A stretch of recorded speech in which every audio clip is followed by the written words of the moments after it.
boxing trainer at the Stars, Don Charles, has popped in. Hello, Dom. Good afternoon, gentlemen, and Happy New Year. And to you. Good to see you. Come in a little closer to the mic. We'll just squeeze you in there.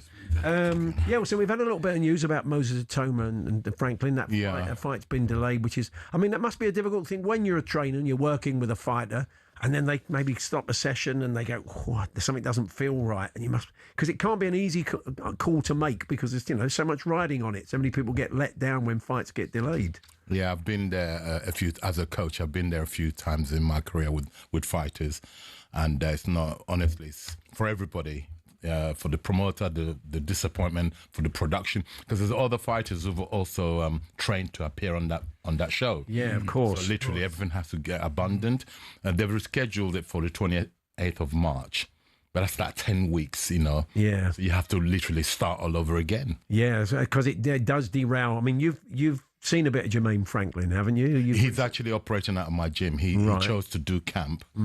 So I've seen a fair bit of him. What do you make of him as a fighter? He took Anthony Joshua the distance. Yeah. He took Dylan White the distance. He's a very tricky fighter, very deceptive in his style. I won't elaborate any more on that. No, okay. It wouldn't be fair. No, we didn't give tips. They're based in my gym. Sure, I this camp, and I won't be at liberty to expand on that. No, I understand that. Moses Atoma, though, what do you make of him as a prospect? Whenever I'm asked this question, I always say he's got the X factor, and he is one of the leading for the future. Considering his age, where he is, it's not supposed to be there. No. Okay, but he's one for the future, present and the future, because I think the kid's good enough. If you gave him a world title opportunity right now, I believe he's good enough from what he's shown already. Do you have to put the brakes on fighters like that? Because it would be easy to throw him in there. And we've seen plenty of fighters who maybe go a couple of fights too early for those big fights. It's a good idea just to bring it sort of steadily, isn't it? Listen, he couldn't be in better hands than Frank Warren's tested and tried over the years. They know how to bring these kids through, and they know what they're doing. They've done really good with him so far. Yeah. They know what they're doing. Yeah, it's going to be interesting to see how he progresses. The scene is incredibly interesting. Certainly now Tyson Fury says he's back. Are you pleased to see him back? You think it's good for British boxing that he's back? I think it's good for British and world boxing because he needs his characters, and he's certainly a character, and he brings a lot. He brings a show, Tyson Fury. And yeah, I'm glad. Look, how many more fights has he got left in his career now? That could be questioned. So...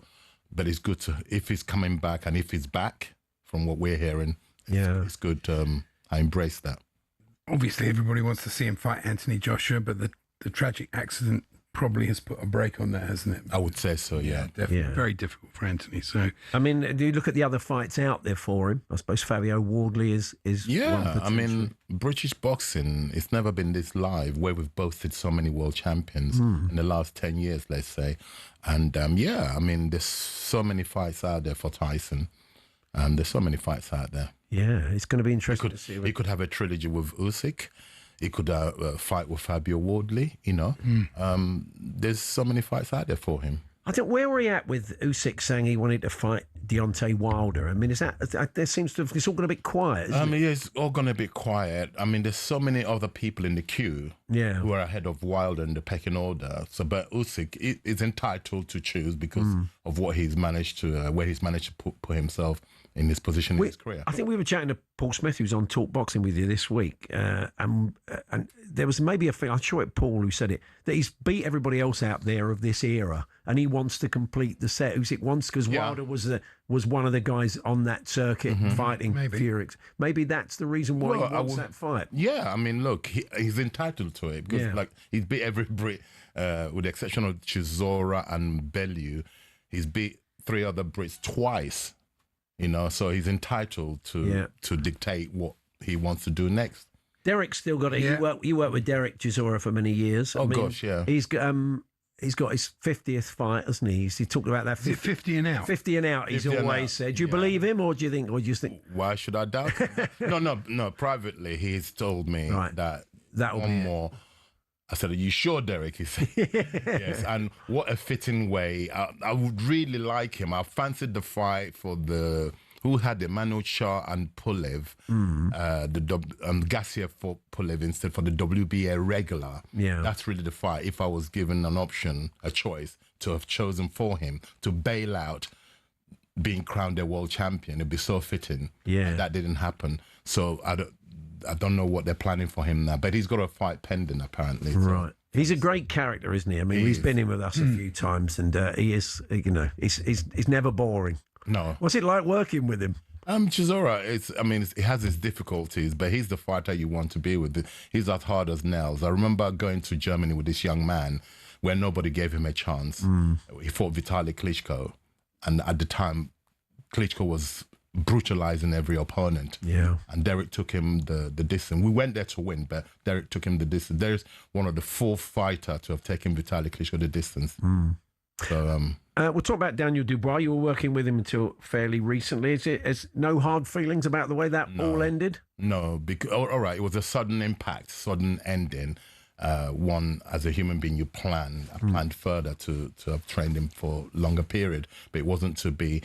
It's been 6 months ago. I've digested it. Disappointed, granted, but I've digested it and accepted it because I was out in the wilderness prior to his father bringing Daniel to me in the first place. So what we achieved in that 2 years will never be able to take away from me.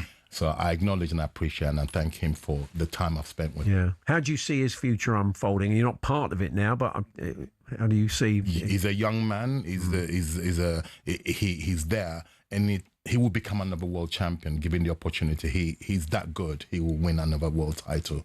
Yeah. Wow. It's as you say, it's a really fascinating time for the heavyweight scene at the moment, isn't it? It's really vibrant. And are you looking to work with other fighters? Are you sort of in talks with other fighters, or? Currently, I have a good, healthy stable. I have the Olympic 2016 Olympic champion in the name of the Frenchman, in the name of Tony Yoka. Oh yes, yeah, he's been with me for 18 months now, and he's knocking on the doors. He's signed to Queensbury, and we're waiting for a fight for him, a meaningful fight, and he will be, hopefully, given the opportunity, he's good enough to win a world title. Good stuff. Let's give a mention to Dalton Smith, because it's never easy to go to the States and win a fight the way he did. And what a way, and in emphatic fashion. Yeah, because you probably need to do that when you're fighting. I'm afraid so. Don't go to the scorecards. Absolutely, yeah. What a way, an emphatic fashion to do it in that way. So glad for him, his father, what a team they are. And I'm so happy, because, I know what it's like to win, and the way he won abroad overseas. I mean, remarkable. They were sort of saying it's one of the great sort of overseas wins, Well, yeah, to go there and do that, because he wasn't on a foreign soil. It's on a foreign soil, and everything is stacked up against you, and to you literally have to grab the horns and take it, and that's what he did. Good stuff. Well, Don, lovely to see you. Thanks for popping in. Thanks for having me. Don's going to be part of the latest edition of Talk Boxing with Simon Jordan, Spencer Oliver, Paul Smith as well. It's out tonight from 8 p.m. over on the talkSPORT Boxing YouTube channel. On AM, on DAB, via the talkSPORT app and on your smart speaker. talkSPORT.